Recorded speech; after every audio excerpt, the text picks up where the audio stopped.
상상해 보실 수 있나요? 하나뿐인 딸이 시집가던 날 모든 것이 완벽하고 눈부셨습니다. 순백의 웨딩드레스, 식장을 가득 메운 하객들의 축복, 그리고 당신은 친정엄마로서 평생을 모아 장만해 준 시가 12억 원짜리 신혼집 아파트의 스마트키를 방금 막 사위의 손에 쥐어주었습니다. 그저 내 딸이 이제는 새빵살이 서름없이 안온하게 살기를 바라는 마음 하나뿐이었죠. 그런데 축배가 채 마르기도 전 사돈어른이 불쑥 뱉은 한마디에 식장의 공기가 순식간에 얼어붙습니다. 더 기가 막힌 건 그 직후 당신의 귀에 꽂힌 사위의 속삭임이었습니다. 그것은 술김의 한 헛소리가 아니었습니다. 뼈에 사무치는 차가운 진실이었죠. 딸의 행복을 위해 모든 걸 내어주려던 마음이 그 자리에서 집 열쇠를 회수하고 결혼식을 멈춰 세우는 분노로 바뀌기까지, 웃으며 건배하던 순간에서 이 결혼 무효야 라고 외치기까지. 도대체 사위는 왜 갑자기 돌변했을까요? 그 뒤에는 어떤 음모가 도사리고 있었을까요? 가장 축복받아야 할 날, 한 어머니가 하객들 앞에서 결혼을 파투낼 수밖에 없었던 그날의 사연. 이건 감정적인 폭발이 아닙니다. 아주 냉철한 각성이었습니다. 치유의 인생길 채널에 오신 것을 환영합니다. 오늘 들려드릴 이야기의 반전은 여러분이 결혼 전에 점검해야 할 모든 디테일을 다시 생각하게 만들 겁니다. 그것이 달콤한 약속인지 아니면 조용히 쳐놓은 덫인지 말이죠. 끝까지 보시면 아시게 될 겁니다. 저의 결정에는 단 1초의 충동도 없었다는 것을요. 제 이름은 박선영, 올해 65살이고 고등학교 국어교사로 재직하다 막 은퇴했습니다. 제 평생 거창한 꿈 같은 건 없었습니다. 그저 하나밖에 없는 딸, 서연이를 반듯하게 키워내는 것뿐이었죠. 딸이 대단한 부자가 되길 바란 것도 아닙니다. 그저 믿을 수 있는 사람 만나서 자존심 구기지 않고 살 수 있기를 바랐습니다. 서연이의 결혼을 위해 저는 서울 마포에 있던 오래된 집을 팔았습니다. 거기에 평생 안 입고 안 먹으며 모은 퇴직금을 합쳐 총 12억 5천만 원을 마련했죠. 판교 신도시에 방 2개짜리 번듯한 아파트 한 채를 샀습니다. 위치도 좋고 보안도 철저하고 환경도 쾌적한 곳이었습니다. 이건 내 딸을 위한 혼수이자 방패였지. 강서방네 집에 주는 예물이 아니었습니다. 서연이는 올해 35, 대학병원 약사로 일합니다. 성격이 차분하고 매사에 꼼꼼한 아이죠.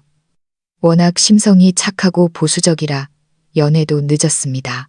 3년 전 딸아이가 강민호라는 청년을 집에 데려왔을 때 저는 꽤 괜찮게 보았습니다. 인상도 깔끔하고 말수도 적당하고 판교 IT 기업에 다니며 월급도 제법 받는 성실한 청년 같았으니까요.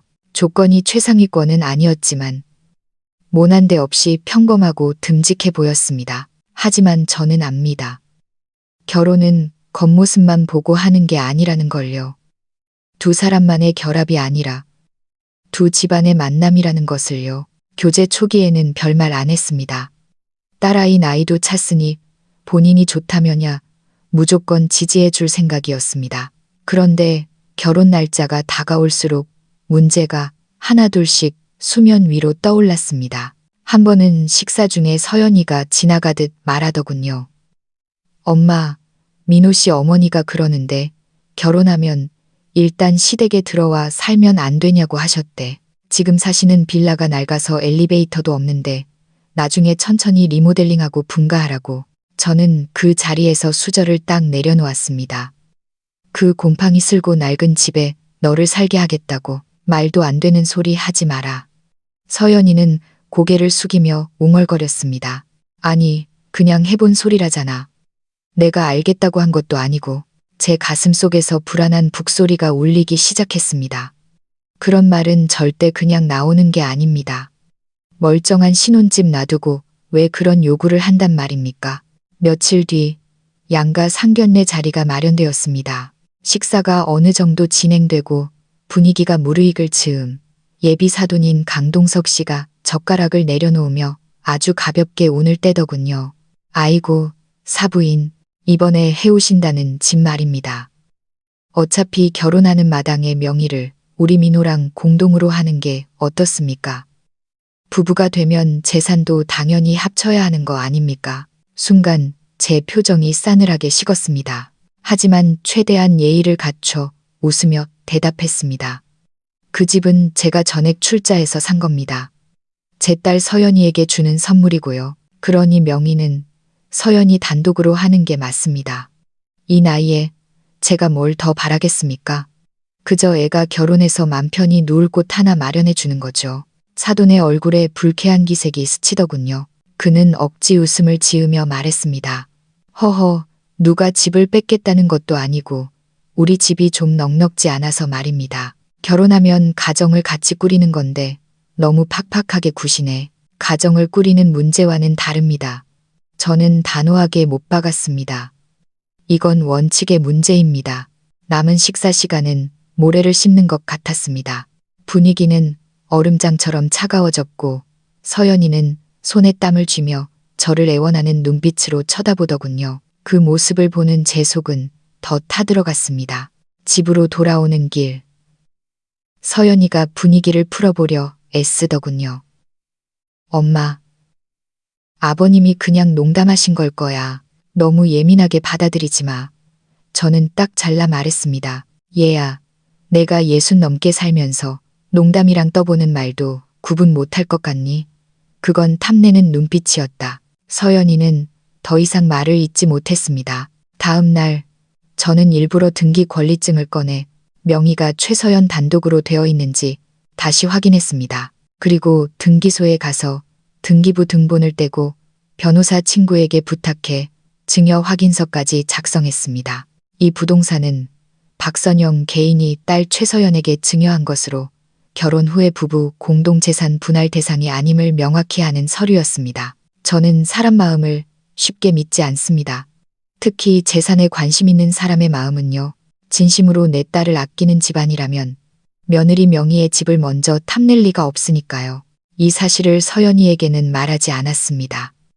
딸아이는 너무 순진했습니다. 남자를 사랑하니까 어느 정도는 참고 넘어가려는 게 보였거든요. 하지만 저는 안 됩니다. 서연이는 제가 목숨 걸고 키운 자식입니다. 제 눈앞에서 딸이 불구덩이로 걸어 들어가는 걸 보고만 있을 수는 없었습니다. 아직 저들이 본색을 완전히 드러내지 않았다는 걸 알았기에 저는 기다렸습니다. 저들의 가면이 언제 벗겨질지 지켜보기로 했습니다. 결혼식은 10월 초, 이제 한 달도 채 남지 않았습니다. 서연이는 막바지 준비로 눈코 뜰 새 없이 바빴습니다. 웨딩 촬영, 청첩장 인쇄, 호텔 식순 체크까지. 정신이 없었죠. 저는 뒤에서 묵묵히 패백 음식과 한복을 챙기고 제가 입을 혼주 한복을 맞췄습니다. 원래라면 설레고 즐거워야 할 시간인데 제 마음속 시위는 팽팽하게 당겨져 있었습니다. 저는 간섭하기 좋아하는 엄마가 아닙니다. 딸이 누구를 사랑하든 그건 딸의 자유니까요. 하지만 이번만큼은 본능적인 경고음이 멈추질 않았습니다. 사건의 발단은 전화 한 통이었습니다. 저녁에 빨래를 개고 있는데 강서방, 아니 강민호에게 전화가 왔습니다. 목소리는 여전히 깍듯했습니다. 장모님, 어머니가 그러시는데요. 신혼집 인테리어가 참 예쁘긴 한데 수납장이 좀 부족한 것 같다고 하셔서요. 혹시 열쇠 좀 미리 주실 수 있으세요? 제가 인테리어 업자 불러서 치수 좀 재보려고요. 순간 멈칫했습니다. 챙겨주는 척하지만 실은 떠보는 것이었습니다. 저는 태연하게 대답했습니다. 집은 이미 다 꾸며놨네. 내가 아는 디자이너 써서 완벽하게 해뒀으니 몸만 들어오면 돼. 수납장이 더 필요하면 살면서 자네들이 사놓게. 수화기 너머로 2초간 정적이 흘렀습니다. 그러더니 목소리 톤이 미묘하게 바뀌더군요. 아니, 어머니 말씀은 그래도 집인데 장모님이 혼자 다 처리하시는 것보단 저희도 좀 참여하고 싶어서. 저는 웃었지만 목소리에는 힘을 주었습니다. 이 집은 내가 서연이에게 주는 선물일세. 선물은 주는 사람이 완벽하게 포장해서 주는 법이지. 전화를 끊고 확신했습니다. 이 사람들 포기하지 않았구나. 여전히 집주인 행세를 하고 싶어 하는구나. 저는 즉시 현관 서랍에 있던 신혼집 스마트키 여분 카드를 꺼내 안방 금고 깊숙이 넣고 잠갔습니다.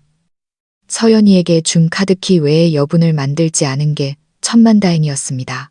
다음 날 변호사 친구를 다시 찾아가 재산 단독 소유에 대한 법적 효력을 재검토하고 자필 편지까지 공증받았습니다. 누군가는 유난 떤다고 할지 모르겠습니다. 하지만 산전수전 다 겪은 제 예감은 틀린 적이 없습니다. 집으로 돌아오는 길 백화점 지하 식품관에 들러 서연이가 좋아하는 단팥빵을 샀습니다. 며칠간의 긴장을 좀 풀어주려 했죠. 그런데 집에 가니 딸아이가 먼저 저를 찾더군요. 한복 2벌을 들고 있었습니다. 엄마, 이거 봐. 이 와인색이 어울려. 아니면 쑥색이 어울려. 엄마 피부가 하얘서 둘 다 예쁜데 식장 조명이 세니까 쑥색은 너무 어두워 보일까 봐. 저는 웃으며 한복을 대보았습니다. 딸은 웨딩 플래너와의 에피소드며 청첩장의 이름, 오타난 이야기를 제잘제잘 늘어놓았습니다. 저렇게 해맑게 웃는데 저는 차마 따라 웃을 수가 없었습니다. 엄마가 이 한복 입으면 진짜 세상에서 제일 우아한 혼주가 될 거야. 식장에서 절대 울면 안 돼. 엄마가 울면 나도 바로 터진단 말이야. 저는 옷고름을 만지작거리며 낮게 대답했습니다. 안 울어. 엄마는 안 운다. 근데 만약 진짜 눈물 날 일이 생기면 엄마가 미리 컷할게.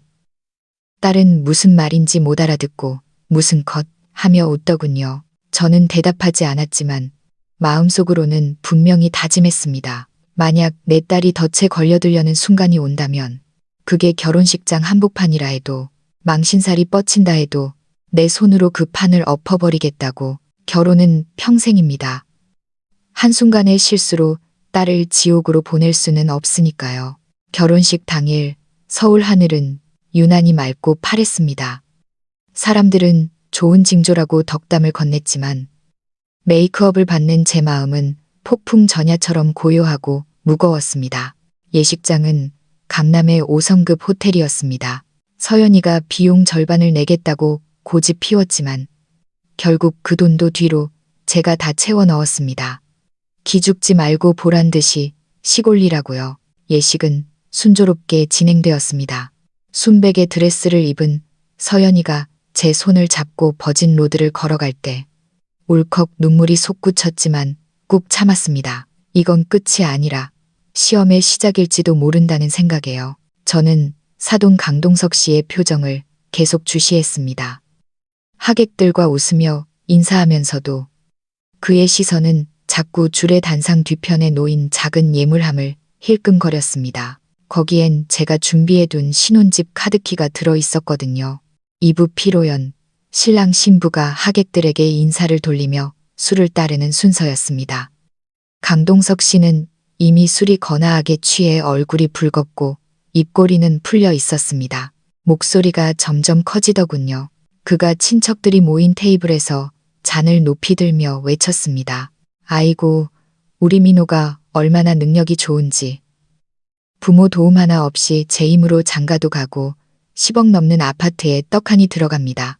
요즘 젊은 애들 집 사는 거 꿈도 못 꾸는데 우리 아들은 마누라 잘 얻어서 20년 고생할 거 한 방에 해결했습니다.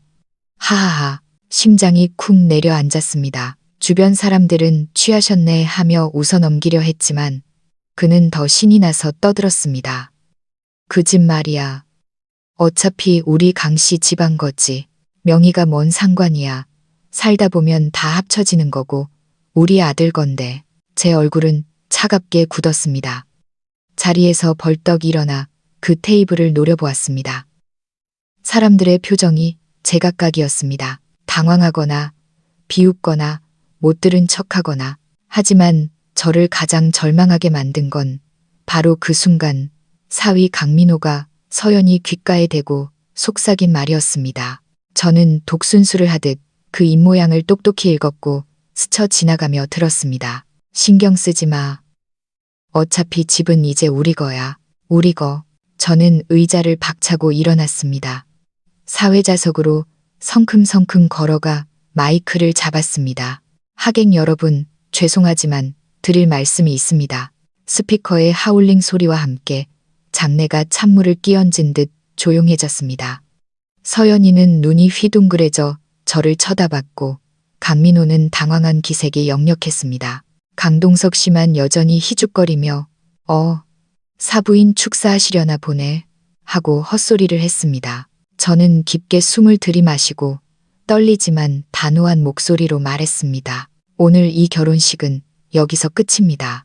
지금 이 순간부로 제 딸 최서연과 강민호 군의 파혼을 선언합니다. 정막이 흘렀습니다. 서연이가 엄마 하고 비명을 질렀지만 저는 멈추지 않았습니다. 이 신혼집은 제가 평생 모은 돈으로 산 제 딸의 재산입니다. 그 누구도 어떤 집안도 이걸 공짜로 가로챌 자격은 없습니다. 자기네 집안 것이라고 떠들 자격은 더더욱 없고요. 저 박선영 평생 헛살지 않았습니다. 내 딸이 사기극의 희생양이 되는 꼴은 절대 못 봅니다. 저는 줄의 단상으로 걸어가 예물함에서 카드키를 꺼냈습니다. 그리고 강민호 앞으로 걸어갔습니다. 사색이 된 사위의 손바닥에 키를 내리치는 게 아니라 제 주머니에 넣으며 말했습니다. 이 열쇠 회수합니다. 당장. 강민호는 얼굴이 흑빛이 되어 입을 벙긋거렸지만 아무 말도 하지 못했습니다.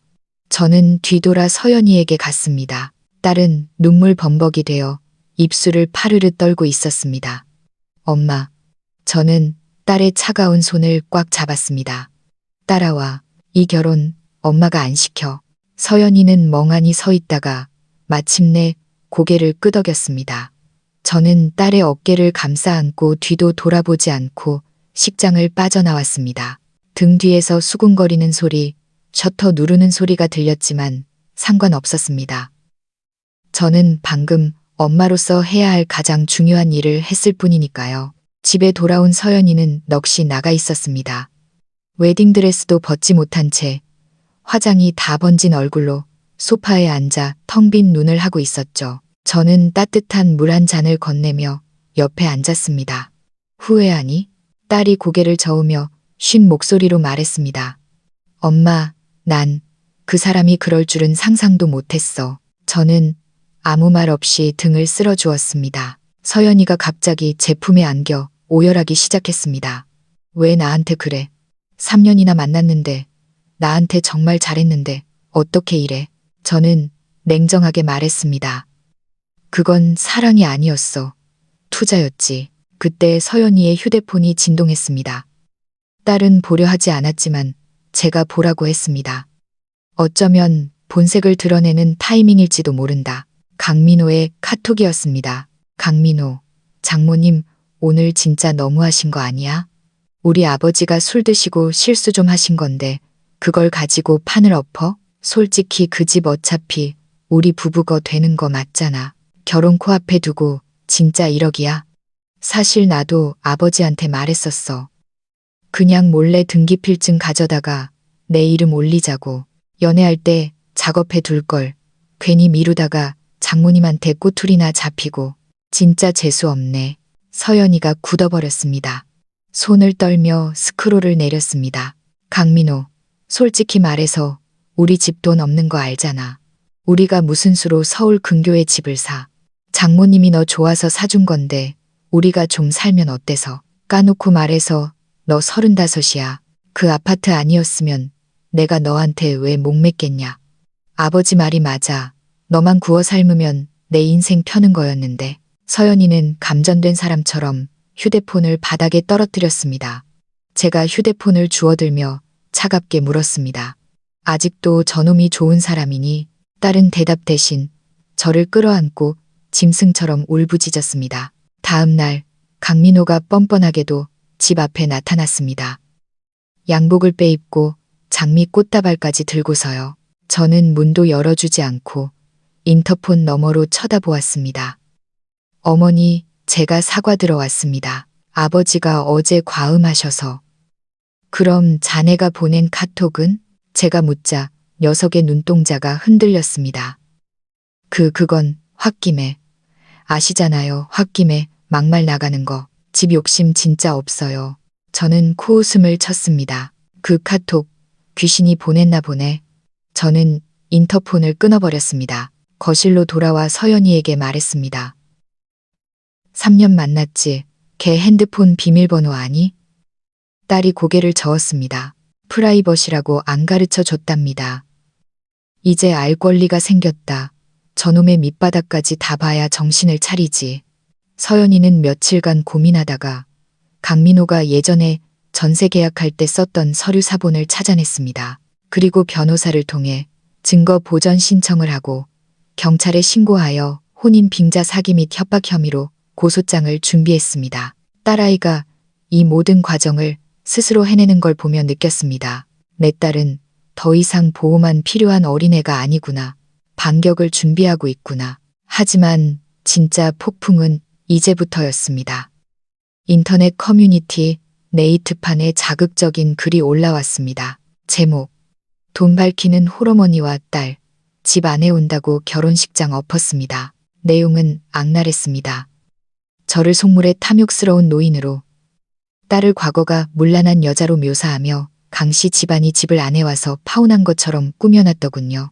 심지어 자칭 강씨네 친척이라는 사람이 등판해 제가 학교 공금을 횡령해 그 집을 샀다는 둥말도 안 되는 댓글을 달았습니다. 언론도 냄새를 맡았습니다. 사이버레카 유튜버들이 영상 제목을 뽑아내기 시작했죠. 명문고 교사 출신 모녀의 갑질 파혼, 남편 집안 무시하고, 결혼식 난동. 아침에 눈을 뜨자마자 학교에서 전화가 왔습니다. 교감 선생님이 난처한 목소리로 말하더군요. 박 선생님, 뉴스 보셨어요? 교육청에 민원이 들어오고 난리도 아닙니다. 일단 학교 나오셔서 소명하셔야겠습니다. 억울해서 잠도 안 왔지만 저는 알고 있었습니다. 세상은 목소리 큰 놈 편이라는 걸. 하지만 진짜 당신을 지켜주는 건 오직 증거뿐이라는 걸. 저는 과거 행정실 출장비 내역, 영수증 원본을 싸들고 학교로 갔습니다. 3시간의 감사 끝에 무혐의가 입증되었지만 교감 선생님은 당분간 조심하세요 라는 말만 남겼습니다. 집에 오니 서연이가 베란다에 서서 떨고 있었습니다. 엄마, 나 오늘 병원 출근했는데 사람들이 입구에서 수군거려. 어떤 아저씨가 나보고 꽃뱀이래. 딸은 공포에 질려 있었습니다. 지하철 탔는데 누가 날 몰래 찍는 것 같았어. 세상 사람들이 다 날 비웃는 것 같아. 저는 딸을 안심시키고 그날 밤 금고를 열었습니다. 부동산 매매 계약서, 이체 확인증, 제가 낸 세금 내역서, 인테리어 비용 영수증, 그리고 강민호가 보낸 그 추악한 카톡 캡처본. 저는 이 모든 걸 PDF 파일로 정리했습니다. 날짜별로, 항목별로 꼼꼼하게 분류하고 중요 부분에 형광펜을 칠했습니다.